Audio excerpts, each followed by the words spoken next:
kawawa si babae, mawawala yung happiness niya sa pamamagitan ng baby. Alam niya ng mga nanay.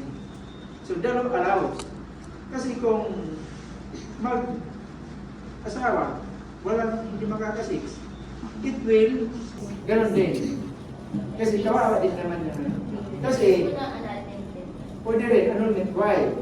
Kasi nga, yung hindi mo na fulfill yung marital obligation. Kahit tingnan nyo,